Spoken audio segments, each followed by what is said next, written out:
বিসমিল্লাহির রহমানির রহিম। আসসালামু আলাইকুম। উম্মেস ওয়ার্ল্ড থেকে সবাইকে স্বাগতম। আজকে ছোট মাছের মাথা ভর্তা করব। এই ছোট মাছের মাথা কিন্তু ভর্তা করলে অনেক ভালো লাগে। আমি এই ছোট মাছগুলো বাড়ির পুকুর থেকে নিয়ে এসেছিলাম, সেগুলোর মাথাগুলো ভর্তা করব। ছোট মাছটার নামটা আমি বলতে পারছি না, মনে নেই আমার। যাই হোক, এই ছোট মাছগুলো আমি হলুদ এবং লবণ দিয়ে ভালোভাবে মুচমুচে করে ভেজে নিতে হবে। এই যে দেখুন, আমি কত সুন্দর করে ভেজে নিচ্ছি মুচমুচে করে। এই ছোট মাছের সাথে একটু কালো জিরা দিলে অনেক টেস্ট হয়। আমি একটু মাঝে তেল দিয়ে কালো জিরাটা প্রথমে দিলে পুড়ে যেত, তাই আমি শেষে একটু তেল দিয়ে কালো জিরাটা ভেজে নিব। এই মাথা ভর্তা করলে এই কালো জিরাটা অবশ্যই দিতে হবে, এতে খুব সুন্দর একটা স্বাদ আসে। যাই হোক, আমি কালো জিরাটা ভেজে নিয়ে মাছের সাথে ভালোভাবে কালো জিরাটা, এই দেখুন বন্ধুরা, কি সুন্দর মুচমুচে ভাজা হয়ে গিয়েছে। ঠিক এরকম করেই ভেজে নিতে হবে।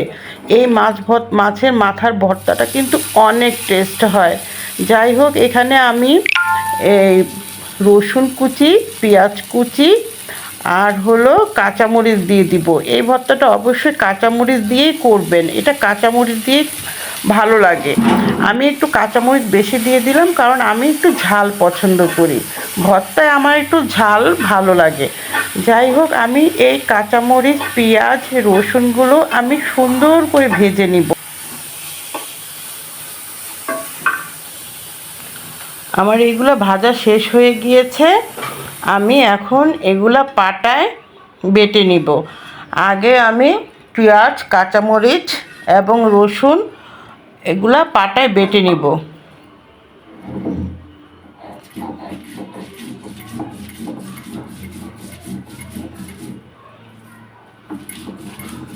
ছোট মাছের এই মাথা ভর্তা যারা খাননি তারা একবার হলেও খেয়ে দেখবে।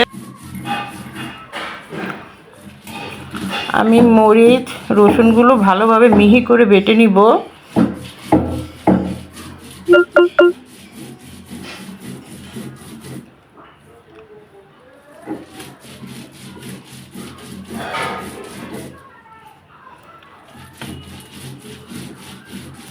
অনেকেই ছোট মাছের মাথা খান না, অনেকেই ছোট মাছের মাথাটা ফেলে দেয়। তাহলে তারা যদি এইভাবে এই ভর্তাটা করে খেয়ে দেখবেন, অনেক টেস্ট হয়।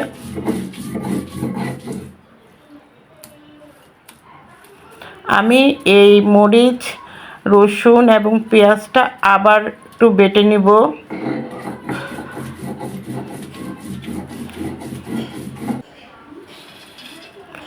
এখন আমি মাছের মাথাগুলো দিয়ে দিব, দিয়ে আমি এটা সুন্দর করে বেটে নিব।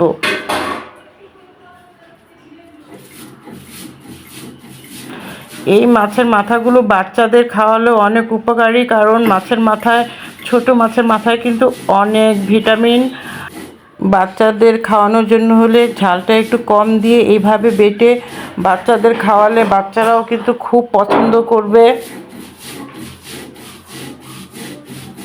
যাই হোক, আমার বাটা মোটামুটি শেষ হয়ে গিয়েছে। খুব সুন্দর একটা ফ্লেভার এসেছে। যেহেতু কালো জিরা দিয়েছি, এখানে আর ধনেপাতা দিলে ভালো লাগবে না, সুতরাং এখানে ধনেপাতা, কালো জিরা যদি না দেওয়া হতো তাহলে এখানে ধনেপাতা দিলেও ভালো লাগতো।